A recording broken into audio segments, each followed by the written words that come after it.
Russ, thanks for joining us today. I understand you've issued a new SR&ED alert. Why now? Well, there's been a lot of results to maybe 4 years of discussion of the program, as you know, in the last month or so. Over the last 4 years, we've had a number of reviews of the program.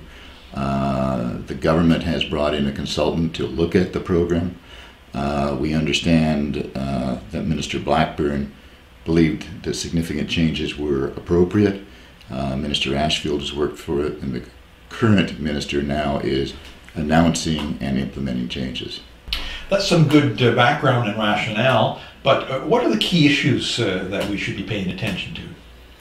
Well, one of the concerns that for the last year that we've been focusing on was the policy consolidation project of the CRA. It's a major project. The promise is clear, more precise policy and an understanding what CRA's boundaries are for the program. What we saw a year ago concerned us in the community as to the clarity of the product. The final product has now been released in December. It is much clearer. You can, when you review it, see where CRA is coming from and what their expectations will be for future. Russ, what's the broader context for what's going on? Coming up with a program that can be led by CRA where the clients are confident of what will be treated as eligible, and a program in which the government is not concerned that there are major compliance issues, as we've been hearing. In our discussions, the matter of appeals, there are other items that the community is concerned with. What's the update on those items? Well, there have been two initiatives announced in December. One is around the appeals themselves.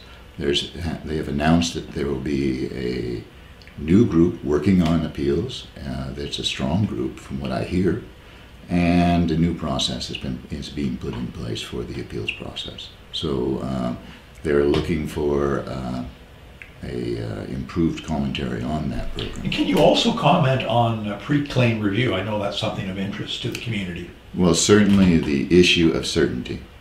Small firms, when they are starting up, need to know how CRA is going to treat their claims. We've seen too many firms who are startups backing away from the credits or getting entwined in the credits and having difficulties which affect their business plans. So the idea is that a company will be able to go to the CRA and obtain assurance, work with the CRA to convince them and show them what they're doing, and that there'll be certitude around their claiming process. A pilot of a pre-claim program is now in place. It will be looked at over the next number of months, I'm not sure how many, and the results will be going back to the Department of Finance for decisions on what to do for the future. Russ, when companies make investment decisions, they compare. So how does what's happening in Canada compare to what's happening in other jurisdictions? Well, there are two aspects of that question, John. One is the certainty around how their claims will be treated. The intent of all of this work has been to increase that certainty. To that extent, this is going to help. On the other hand, to the extent that this narrows the interpretation of what is treated as eligible, many of these changes will not help, because internationally, very similar concepts of what is to be receiving credits are on the table. And the feedback we're getting from the practitioners and the firms themselves is that they do encounter a much broader interpretation of eligibility. So Russ, you've issued the advisory. I'm a company looking at claiming or are claiming now. What's the essence of what I need to pay attention to?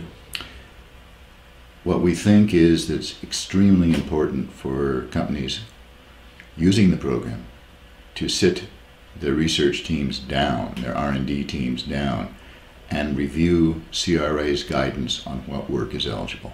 It's not a long document, and it's relatively clearly written. And there should be agreement within your firms that this is what you're doing and you're able to support your claims with facts. And I think that there's enough in that document to allow one to test where one is at.